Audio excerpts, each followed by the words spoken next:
नमस्कार, मैं डॉक्टर राजेश कुमार, सहाचार्य प्राणीशास्त्र सम्राट पृथ्वीराज चौहान राजकीय महाविद्यालय अजमेर से आपके समक्ष उपस्थित हूँ।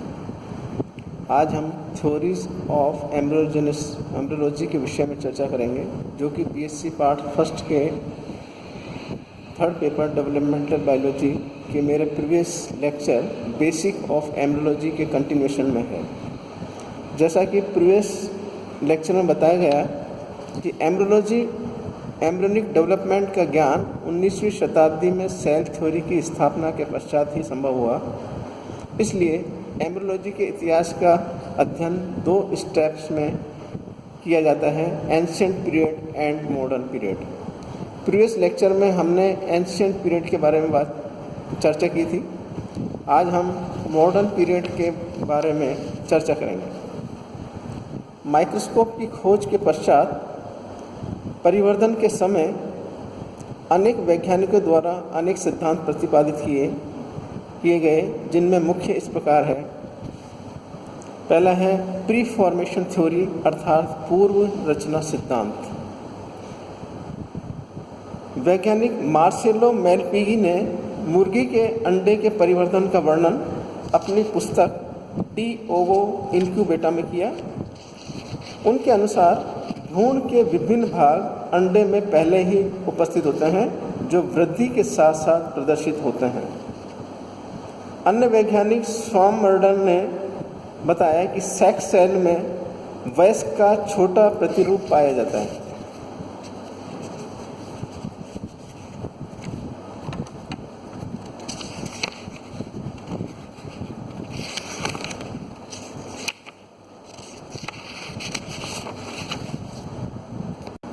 प्री फॉर्मेशन थ्योरी के अनुसार एम्ब्रियो एक सूक्ष्म प्रतिरूप में पहले से ही ओवम या स्पर्म में विद्यमान रहता है। मेलपिगी, स्वॉमर्डन, बोनट एंड हॉलवर साइंटिस्ट ने बताया कि यह सूक्ष्म प्रतिरूप अंडों में पाया जाता है। इन वैज्ञानिकों को ओविस्ट कहा गया, जबकि ल्यूवेनहॉक एंड हार्टसोकर के अनुसार यह सूक्ष्म प्रतिरूप स्पर्म के शीर्ष में पाया जाता है। अतः इन वैज्ञानिकों इसको स्पर्मिस्ट या एनिमल क्यूलिस्ट कहा गया। ल्यूवेनहॉक के अनुसार मानव शुक्राणु के शीर्ष में पाए जाने वाला छोटा प्रतिरूप होमनकुलस कहलाता है। दूसरा सिद्धांत है थ्योरी ऑफ एपिजेनेसिस। मॉडर्न टेक्निक्स द्वारा यह पूर्ण रूप से स्पष्ट है कि स्पर्म तथा ओवम में किसी भी प्रकार की भ्रूण की मिनिएचर फॉर्म नहीं पाई जाती। प्री फॉर्मेशन थ्योरी के खंडन हेतु अनेक तर्क सामने आए, जिनमें मुख्य है सेंट हिलेरी, जिन्होंने मुर्गी के अंडों को मोम से ढकने पर अंडे के कवच में उपस्थित रंध्र के अवरुद्ध हो जाने के कारण असामान्य एवं विकृत चूजों के विकास का वर्णन किया। और यह स्पष्ट है कि अंडों में पहले से ही छोटा प्रतिरूप उपस्थित होता तो विकृत चूजे का निर्माण नहीं होता। विलियम हार्वे के अनुसार भ्रूण का निर्माण नर तथा मादा गैमेट्स के फ्यूजन से होता है, जिसमें संतति में नर व मादा दोनों के गुण विकसित होते हैं। रेगनियर डी ग्राफ के अनुसार मैमेलियन ओवरी के सेक्शंस में उपस्थित तरल संरचना को वर्तमान में फॉलिकल नाम दिया गया है, जिसे ग्राफियन फॉलिकल कहा जाता है।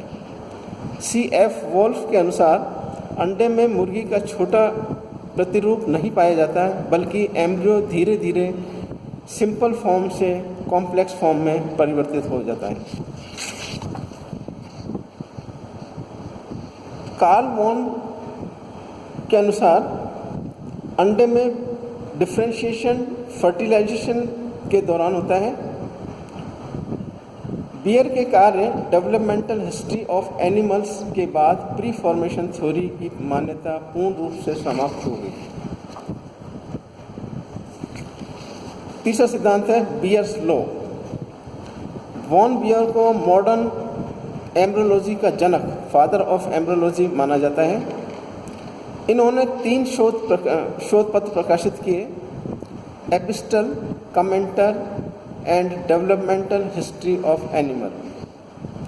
इन शोध पत्रों में discovery of notochord, development of mammalian egg, phylogenetic development and similarity in embryo महत्वपूर्ण बिंदु थे।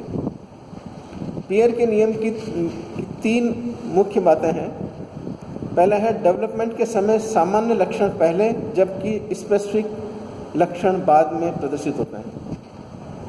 दूसरा, अलग अलग प्रजाति के भ्रूण उनके वयस्क की तुलना में अधिक समानता रखते हैं। तीसरा, हायर एनिमल परिवर्धन के दौरान उन अवस्थाओं से गुजरता है जो लोअर एनिमल्स के परिवर्धन से मिलती हैं।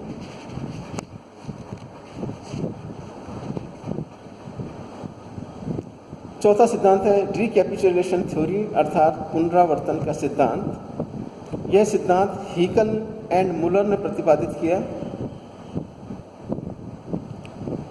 इनके अनुसार व्यक्तिवृत्त परिवर्तन जातिवृत्त परिवर्तन को दोहराता है अर्थात ऑन्टोजनी रिपीट्स फाइलोजेनी। हायर एनिमल अपने परिवर्तन के दौरान उन अवस्थाओं से गुजरते हैं जो लोअर एनिमल्स के वयस्क के समान होती है।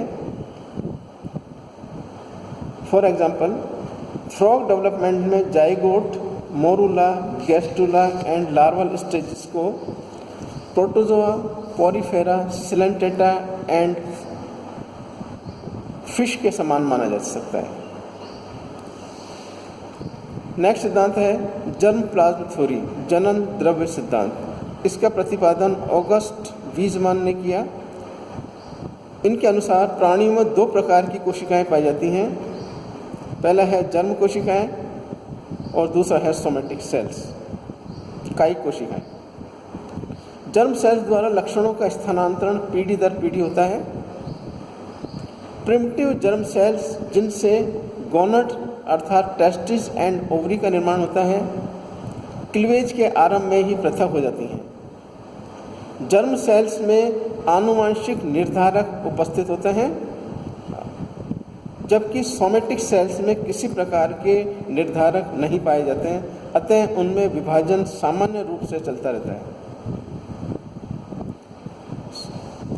साइटोप्लाज्म प्राणियों की मृत्यु के साथ समाप्त हो जाता है, जबकि जर्म प्लाज्म साइटोप्लाज्म पर एक परिजीवी के रूप में स्थित होता है। यह जर्म सेल्स के रूप में निर्मुक्त होता है तथा निषेचन के बाद पुनः नए सदस्य में समाविष्ट हो जाता है। नेक्स्ट थ्योरी है मोज़ेक थ्योरी। विलियम रोक्स ने इस सिद्धांत का प्रतिपादन किया। इनके अनुसार ऑन्टोजेनिक डेवलपमेंट के दौरान अनफर्टिलाइज्ड एग अनडिफरेंशिएटेड रहता है। फर्टिलाइजेशन के बाद डिफरेंशिएशन प्रारंभ होता है। डेवलपमेंट के साथ साथ कोशिकाओं में अधिक स्पेसिफिकेशन की क्रिया होती है। ब्लास्टुला में विशिष्ट टिश्यू एंड ऑर्गन फॉर्मेशन हेतु डिफरेंट रीजन सीमित हो जाते हैं, अर्थात ब्लास्टुला एक प्रकार के मोज़ेक फॉर्म, जिसे छापा या पच्चीकारी कहते हैं, में परिवर्तित हो जाता है। नेक्स्ट है जर्म लेयर कॉन्सेप्ट, जनन स्तर संकल्पना। यह सिद्धांत पेंडर द्वारा प्रतिपादित किया गया है। इन्होंने चिक एम्ब्रियो में एक्टोडर्म, एंडोडर्म एंड मीजोडर्म नामक 3 जर्मिनल लेयर्स के निर्माण का वर्णन किया और बताया कि सभी टिश्यूज एंड ऑर्गन का परिवर्धन इन्हीं जनन स्तरों द्वारा होता है। इनके बाद कोवालेस्की ने एम्फियोक्सिस में इन 3 जनन स्तरों के डेवलपमेंट का अध्ययन किया और बताया कि जाइगोट पहले सिंगल लेयर ब्लास्टुला में परिवर्तित होता है, जो इनवेजिनेशन की क्रिया द्वारा डबल लेयर गैस्ट्रुला में कन्वर्ट हो जाता है। वर्तमान में यह प्रमाणित हो चुका है कि सभी एनिमल्स में डेवलपमेंट का यही प्रक्रम रहता है। नेक्स्ट है रेगुलेटिव थ्योरी अर्थात नियमनकारी सिद्धांत। इस सिद्धांत का प्रतिपादन हैंस ड्राइस ने किया। उन्होंने सी अर्चिन एग का अध्ययन कर बताया कि कि प्रारंभिक भ्रूण की प्रत्येक कोशिका में पूर्ण भ्रूण के निर्माण की सामर्थ्य होती है, किंतु उनका भविष्य उनकी स्थिति पर निर्भर करता है। हेंस ड्राइस ने सी अर्चिन एग में फर्स्ट क्लीवेज के बाद ब्लास्टोमियर्स को पृथक करने पर पाया कि दोनों ब्लास्टोमियर्स कंप्लीट एम्ब्रियो व लार्वा का निर्माण कर सकता है। यही रिजल्ट सेकंड क्लीवेज के बाद ही प्राप्त होते हैं, अर्थात प्रारंभिक अवस्थाओं में अंडे में कंप्लीट पोटेंशी पाई जाती है, अर्थात पूर्ण सशक्तता पाई जाती है। इस प्रकार के डेवलपमेंट को रेगुलेटरी डेवलपमेंट तथा इस प्रकार अंडे को रेगुलेटिव एग कहा जाता है। नेक्स्ट थ्योरी है ग्रेडियंट थ्योरी। ग्रेडियंट थ्योरी का प्रतिपादन टी बोवेरी नामक वैज्ञानिक ने किया। इनके अनुसार ओवम के एनिमल पोल तथा वेजिटल पोल के मध्य मेटाबॉलिक एक्सियल ग्रेडियंट पाई जाती है, जो संरचना विकास को नियंत्रित करती है। हॉर्स्टेडियस ने ओवम में स्ट्रक्चरल डेवलपमेंट के नियंत्रण हेतु दो प्रकार के ग्रेडियंट्स की उपस्थिति प्रस्तावित की और बताया कि एनिमल ग्रेडियंट्स जो एनिमल पोल से वेजिटल पोल की ओर चलती हैं तथा वेजिटल ग्रेडियंट्स जो वेजिटल पोल से एनिमल पोल की ओर गति करती हैं। तत्पश्चात एम.सी. चाइल्ड ने बताया कि मेटाबॉलिक रेट दोनों पोल पर अलग अलग होती हैं, अर्थात एनिमल पोल पर मेटाबॉलिक रेट अधिक होती है, जो वेजिटल पोल की ओर धीरे धीरे कम होती जाती है। एम.सी. चाइल्ड का यह सिद्धांत मेटाबॉलिक एक्सियल ग्रेडियंट थ्योरी कहलाता है। जोसेफसन ने सी अर्चिन के अनफर्टिलाइज्ड एग से एनिमल ग्रेडियंट फैक्टर तथा वेजिटल ग्रेडियंट फैक्टर को पृथक किया और बताया कि एक्टिव फैक्टर, जिसे एनिमल ग्रेडियंट फैक्टर कहते हैं, आरएनए एंड प्रोटीन सिंथेसिस को एक्टिवेट करता है, जबकि vegetal gradient factor protein synthesis को इनहिबिट करता है या रोकता है। तत्पश्चात मैक्लियन एंड हॉल ने इन फैक्टर्स को मॉर्फोजन का नाम दिया। वर्तमान में यह माना जाता है कि ग्रेडियंट सिस्टम एग कॉर्टेक्स में उपस्थित होता है, जो plasma membrane, microtubules and microfilaments द्वारा निर्मित होता है। यह egg cortex metabolism, growth and division को नियंत्रित करता है। नेक्स्ट, ऑर्गेनाइजर थ्योरी या संगठक सिद्धांत। स्पीमैन ने इस सिद्धांत का प्रतिपादन किया। इनके अनुसार एक एम्ब्रियोनिक टिश्यू अन्य निकटवर्ती टिश्यू को एक स्पेशियल स्ट्रक्चर फॉर्मेशन हेतु प्रेरित करता है। प्रेरित करने वाले टिश्यू को इंड्यूसर, जबकि जिस ऊतक पर प्रभाव होता है उसे रेस्पॉन्सिबल टिश्यू कहते हैं तथा इस क्रिया को एम्ब्रियोनिक इंडक्शन कहा जाता है। स्पीमैन ने बताया कि इंडक्शन एम्ब्रियोनिक डेवलपमेंट हेतु फंडामेंटल प्रोसेस है। वर्तमान में इंडक्शन को एक प्रकार का इंटरसेलुलर कम्युनिकेशन माना गया है, जो डिफरेंशिएशन के लिए अति आवश्यक है। इंडक्शन के समय कुछ केमिकल्स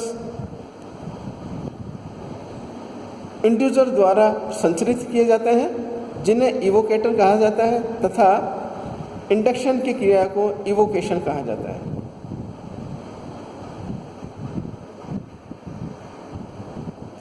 स्पीमैन के अनुसार सैलामेंडर के अर्ली गैस्ट्रुला में एक्टोडर्म एंड न्यूरल प्लेट का एक्सचेंज कर दिया जाए तो दोनों टिश्यू अपनी नवीन स्थिति के अनुसार रचना का निर्माण करते हैं।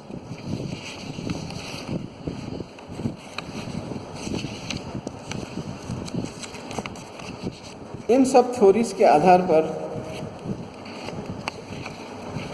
कहा जाता है, इन सब थ्योरी के आधार पर एम्ब्रियोलॉजी के इतिहास का वर्णन किया जाता है। धन्यवाद।